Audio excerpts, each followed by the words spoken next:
Well, it's been a while since we made a video, so I just thought I'd come in and give a quick update, kind of give you a tour of everything we got going on.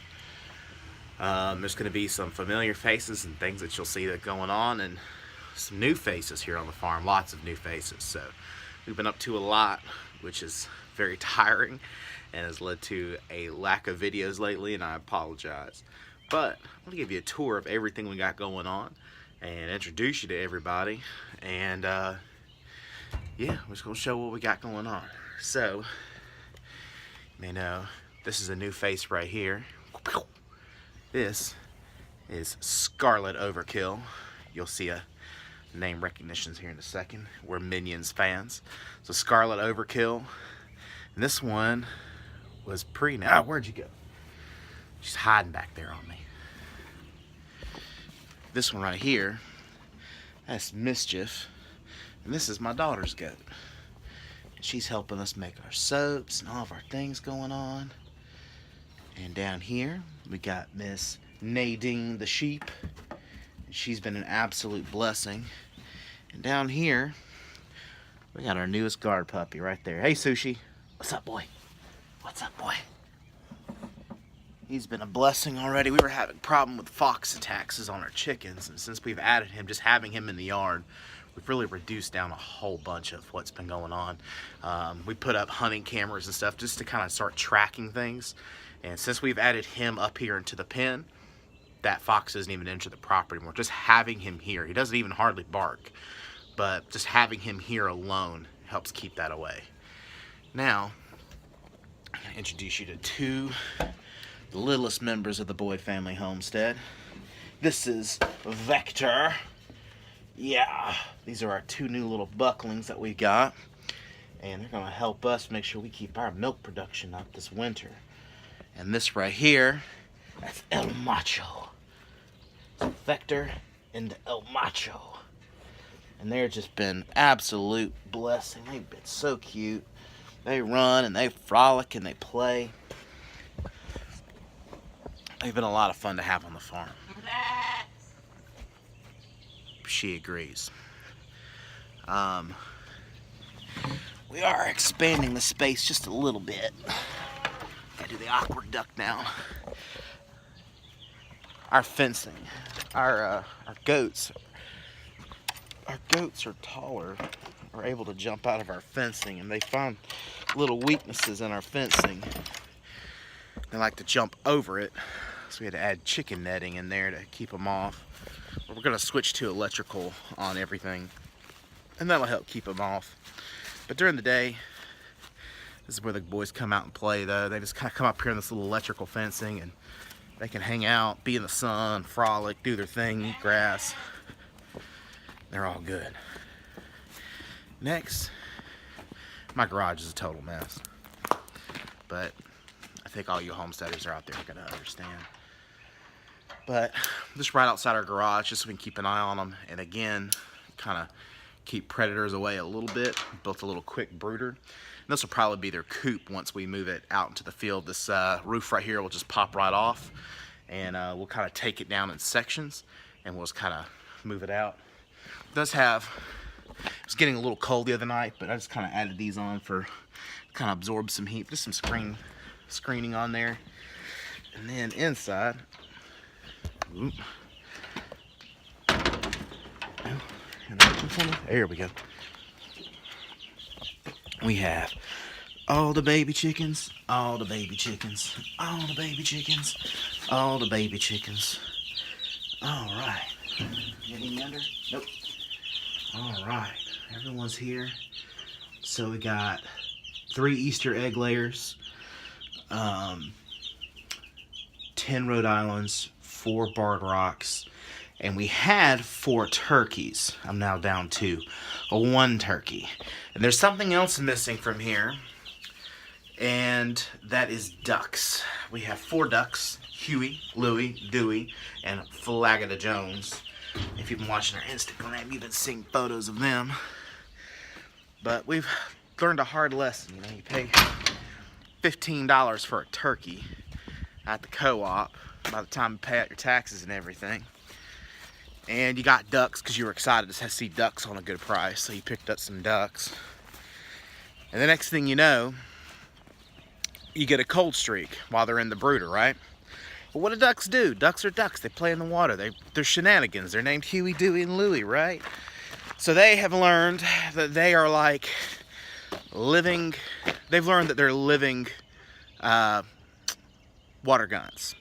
So they were spraying all of the other birds and killing them via, lack of a better term, hypothermia, I guess. They were freezing to death.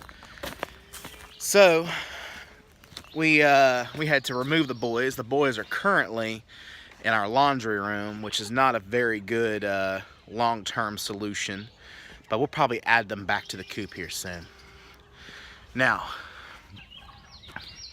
these are our meat birds. Just a quick little setup, and again, we made this all out of free, so it really helped us out a whole bunch. But these are our Cornish, and they are almost ready. They're about 2 weeks from being ready to go. They are fat, super fat, and all the way back there you'll see 6 Easter egg layers. Those are my daughter's, and kind of proud of her. She built her own little coop back there as well. And you know, we're gonna come back and beautify everything, but you know, for coming out, and this year is kind of just getting infrastructure so we can more or less feed ourselves and be, you know, self-reliant. So necessarily beauty's not exactly the first priority. It's up there, but it's not the first priority. So we're gonna go back and kind of fix some of these things a little bit. And there's the pole barn. You see how it lasted through the winter. Not so hot, but you know, we've had so much rain here this year, we've had to really change completely how we were gonna do everything. We wanted everything to be in row crops and keep it very basic, very simple. Well, that wasn't an option this year. You know, we had a record year for rain, and you had to come up with plan B, and you had to come up with plan B quick. So we got a pallet garden in the works. Now, I know this isn't perfect, and I've gone back through and had to modify things because I didn't necessarily know about treated wood and things like that. So we've had to come back and modify it, make sure the wood's not treated. And when it's not treated, that lets me know that obviously it's not gonna last that long. So we're gonna kind of gauge it. But for this year, you know what? It's gonna get us through. We're gonna see what we can do, see our production. We're doing really good on production right now. So look at these. This is our squash and zucchini. And mind you, it's like, you know, it's just April, you know? These things are doing so good. I need to come back in and prick some of the leaves and pull the suckers off and stuff like that. Oh, look, we got our first flower right there. Oh, that's the good stuff. So, we got watermelon, carrots, beans, more beans. Oh, and that's not grass in the front. That is onions and garlic there in the front. And some more beans. And more squash. And zucchini. And we got to clean all this area out. But weary of mowing everything just because I don't want to mow the trimmings up into these beds. But here's the tomatoes. And they're coming along pretty well. They're hustling. They're not doing that great, but they're hustling. So I'm hoping they'll catch up here. We just not have consistent warmth for them to really do that well. And this is how you know it's been a wet year. Look at all this. This right here, it's just mud. This is good old-fashioned mud. If I were a mud farm, I'd be a millionaire.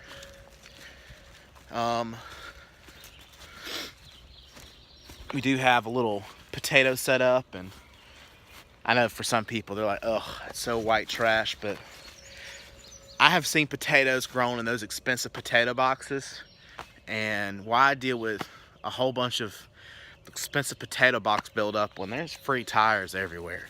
it's a good idea. And again, you plant your stuff down the bottom, and then once, like this one right here, once it fills up there, we're gonna add another tire that we'll just find on the side of the road. We'll wash it out, scrub it out real good, and then we'll put a tire on top, and then we'll start adding dirt to the next layer, and it'll just keep building potatoes all the way up. So right here's a little area that we're working on. So you can kind of see them sprinkled in a little bit. We're about to mulch all this, but we added 12 blueberry plants. And speckled in there is a bunch of azaleas and things like that to help bring some bees and help cross-pollinate everything. Ooh, spiders. And last but not least, you may remember seeing this area from my Instagram back here. This is where the boys have been living. Now, last year we bought this property just in July last year, and it's now very end of April. By the time I post this up, it'll probably early May. All of this area was super dense, way overgrown. It's much like that area back behind me, like it was just super packed. But these guys have just been slowly working on it, really just let them do their thing, and they've really done a lot of the work. All I have to do is come in and I'll clean out the bushes. Eventually the goats will, the other two boys will come back here and they're gonna help do some damage on this. This is Mario and Vinny. They're the OGs of the farm. And that's probably about the only thing that's been saving them lately is we're attached to them. Anyone out there who's had bucks knows how much they could be a pain in the butt because of all those shenanigans. You know, we've got girls that are milking, but you know, they're, what is it, 6 weeks after they've had their baby, they'll start turning in, and basically they're in heat. So even from all, well, like they're, can't even see them from here because all these piles, but you know, the scent from that travels all the way up here. So these boys, you kind of, I might have seen them a second ago rubbing the fences. They just rub the fences. The other day I came out and they had their heads down and they were ramming my post. So they've been getting out a whole bunch. They've been doing quite a bit of damage to our infrastructure here, which is kind of why they're in that. It's been working kind of well, but I'm kind of wanting to upgrade them. At the same time, I don't want to upgrade them and they just ruin it. I watched a YouTuber, one of my favorite channels, called Arms Family Homestead, and he has Kiko goats. And his buck, I think he's called him Jerkface. Jerkface has just been ramming the side of his building. Well, these goats aren't faring much better to any of my things here. When they smell that, their instincts kick in and they're going to do everything they can to escape this pen and get to those girls. Even though I've got them well over a football field apart and lots of stuff in between, that smell gets all the way out here. So there's just no way of getting around it. But there are some things that you might not, if you follow us on Instagram or some previous videos, there's some things that you're not seeing.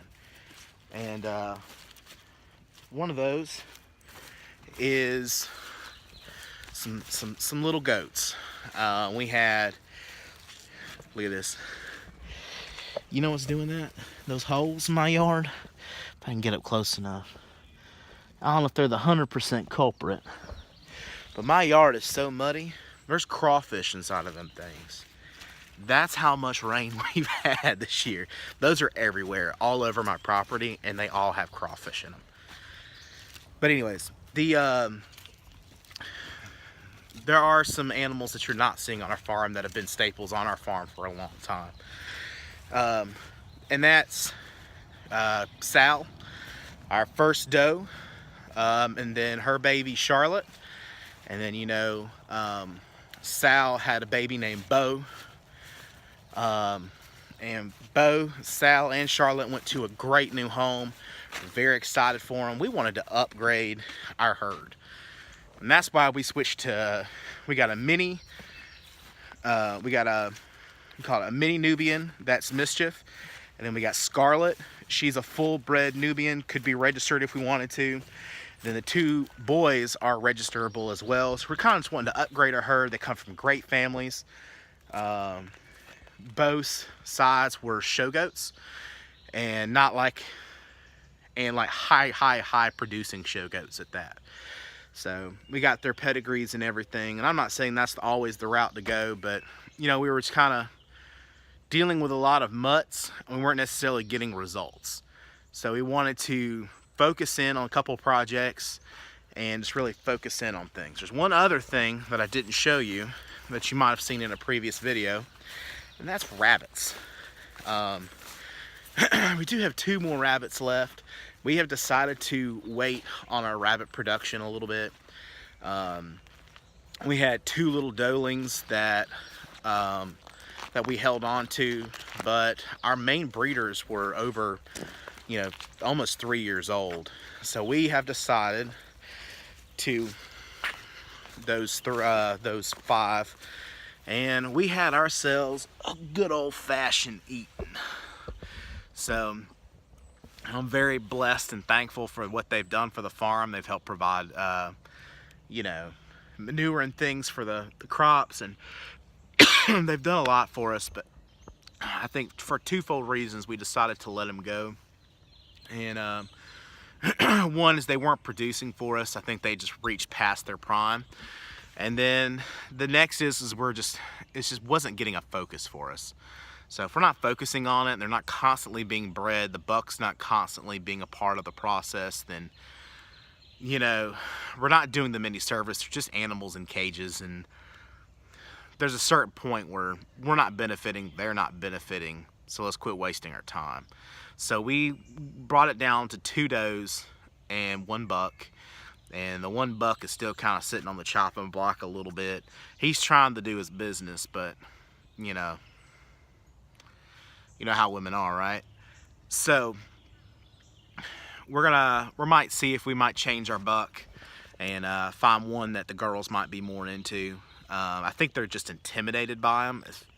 I don't know, maybe I'm applying human knowledge to animals, but that buck is about 2.5 years old. He's a big rabbit. He's a very big rabbit, and compared to them, he's very small. They're 5 months, so they're capable now of breeding, but they're just, every time they get in there, they just run from him.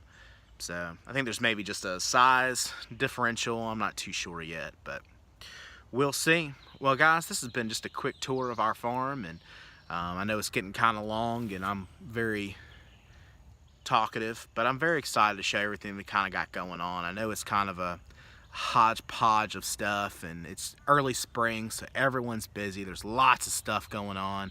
I've got grass up to my knees because it's been so wet that we can't cut the grass, but they're just getting constant water on them, so this grass is growing like crazy. Upcoming projects, we do have, we're working on some row crops and some stuff like that today. Working on just general infrastructure with the goats and sealing up their pen just a little bit more. We're going to be adding electrical to it and kind of give them a little bzzzt every time they try to, you know, get over that fence. But money is just not going to allow that for this week, and we're just going to kind of go from there. And I think hopefully we're kind of hoping we can seal up our problem without having to go that route. I really don't want to run power and electrical out there. I like having everything that I need electrical right here up against the house so I can keep an eye on it. Well, guys, this has been a wonderful, great morning, a great start here at Boyd Family Homestead, and thank you for coming along with us. And we're just blessed to have you as a subscriber. And if you're not a subscriber, hop down below and join along our adventure here and all the fun that we've been having as we start out our homesteading. And we look forward to seeing you.